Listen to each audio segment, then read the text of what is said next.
की आपली शाळा अशी सुधारली पाहिजे की आज आपल्या गावामध्ये 20 लोक, माझ्या तरी डोक्यात आहे, 20 नाही अजून काही होऊ शकतात, की 5,000 रुपये वार्षिक शाळा सुधारणेसाठी, शैक्षणिक सुधारणेसाठी जवळपास माझ्या डोक्यात तरी 20 आहे, पण याच्यापेक्षा जास्त निघू शकतात. 20 म्हणजे 100, 1 लाख झाले. तुम्ही तुमच्या शाळेचे विद्यार्थी सर्वात जास्त जातात मॉडर्न इंग्लिश स्कूल, त्या शाळेत टॉपचा शिक्षक कोण आहे याला आपण इथं पॅकेज देऊन ठेवू शकतो. म्हणजे आपले विद्यार्थी बाहेर जातील का, इथून सुरुवात करावं लागेल. आता एवढा मूड आहे आपल्या सर्व माजी विद्यार्थ्यांचा शिक्षण प्रेमी गावात, तर आपण असं करू शकतो, ज्याचा विद्यार्थी माहूरला शाळेत जात आहेत, फक्त 500 रुपये ऑटोचा खर्च द्या आम्हाला. पारदर्शक हिशोब राहील सर. आणि आमचं सर्व काही बोलणं झालं, विनायक, सुनील घाळवट आणि मी जवळपास आणि रुद्रशील असं काही मॅनेजमेंट केलं. यांचा प्रतिसाद ग्रामपंचायतचा पण आहे, बरेच काही लोक प्रतिसाद देत आहेत, त्या पद्धतीने ग्रुप केला आपण. पण एवढं काही ठेवा त्या ग्रुपवर की बाकी काही झालं नाही पाहिजे, नाहीतर आपण करायला गेले एक शाळा सुधारवायसाठी तर भानगडी लागून जायच्या. हे एक सर्वांनी पथ्य पाळली म्हणजे आपण काहीतरी सुधारू शकतो.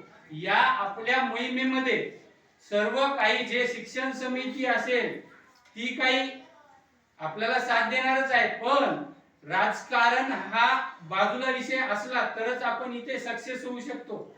आपण असं करू, 10-12 जे काही लोक असेल की त्यांनी स्वतःहून म्हणाय पाहिजे की मी या कमिटीत भरपूर वेळ आणि आर्थिक मदत जे काही लागेल ते देऊ शकतो, त्यांना या कमिटीत घेतलं पाहिजे. नाहीतर काय करतात, एखाद्या व्यक्तीचं नाव दुसरा सुचवून टाकते, तो इकडे वेळही देणार नाही, काही देणार नाही, म्हणजे आपलं सर्व काही विस्कळीत होईल. त्या दिवशी आम्ही आलो, सर्वप्रथम पाहिली इथली घाण दिसली, विनायकला बोलवलं, तो सोबत आला, ते घाण उचलून फेकली आणि त्यांनी शब्द दिला, सर या 26 जानेवारीच्या अगोदर इथं माझ्या स्वखर्चाने आज रोजी माझ्या गाड्या थांबून आहे, गाड्या थांबल्या म्हणजे मी 2000 रुपयाचं डिझेल टाकून इथं सर्व काही टाकू शकतो. प्रथमतः माझी विद्यार्थी त्यांनी आर्थिक मदतीला सुरुवात केली, त्याबद्दल त्यांचे पण आभार आहे.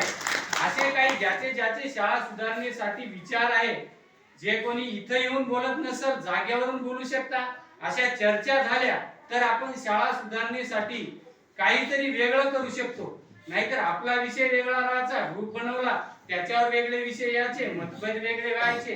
असं काही असेल तर आजच बाजूला गेलेलं बरं. हे सर्वांनी पथ्यजळ पाळली तर आपण सक्सेस राहू शकतो. एवढे काही चांगल्या विचाराचे आपल्याकडे माणसं आहे, वेळ देऊ शकणारे आहे, आर्थिक मदत करू शकणारे आहे. मी 5,000 रुपये वार्षिक कधीही यांच्या अकाउंटला पारदर्शक इतरला हिशोब राहील. जे काही पावती तुम्ही जमा केली, सरांनी त्या दिवशी सांगितलं, मी पावती बुक ठेवेल, पावती तुम्हाला भेटेल. आणि यानंतर जी काही गावात पंगत होती 2000 उरले, त्याचे त्याच्यात जवळ राहिले, त्यापेक्षा तुम्ही शाळेला देऊन टाका. कुठं सत्ता झाला उरलं काही शाळेला देऊन टाका. या याच्यामध्ये असे काही कोणाचे विचार असतील ते मांडा. त्यानंतर जे काही आपले 10 लोक कमिटी होईल, मे मध्ये आपण सुद्धा फिरू, सरपंच सोबत राहते. अजून कोणी कमिटी मध्ये जरी नसला, त्यांनी जरी वेळ दिला तरी आपण मे मध्ये फिरू. तुमचा विद्यार्थी सर्वप्रथम माझ्या डोक्यात आहे 1 ते 4 सुधारणा, 1ला ते 4था वर्ग. ज्याचा विद्यार्थी 1 ते 4 असेल, आमच्या भरोश्यावर तुम्ही या शाळेत ठेवा. जर तुम्हाला आउटपुट नाही भेटलं तर आम्ही जिम्मेदार. सरांना सोबती 2 बाहेरचे शिक्षक ठेवू, त्यांचं पेमेंट देऊ, त्यांना हे करू. आणि याच्याही नंतर जे काही MSc BSc झालेल्या महिला म्हणजे सुना म्हणून इथे आल्या, अशा 2 जर मुली ठेवल्या तर त्यांनी जे MSc BSc पर्यंत शिक्षण घेतलं ते आज चुलून आणि मूल पाहिली, ते गावात चांगल्या प्रकारे वेळ देऊन शिकवू शकते. असे काही जे ज्यांच्या मनामध्ये काही विचार असेल, स्वतः येऊन आपण शाळा सुधारण्यासाठी मी 5 विचार मांडले. आज योग्य 3 असेल ते उचला आणि त्याच्यातले 2 असेल ते थांबून ठेवा. अजून ज्या कोणाचे 10 विचार मांडले त्याच्यातले आज आवश्यक असले 3 उचला, 2 ठेवा. असे करत करत करत आपण शाळा सुधारू शकतो. एवढं बोलून सर्व काही अजून बोलणारे आहेत, सर्वांचे विचार मांडा.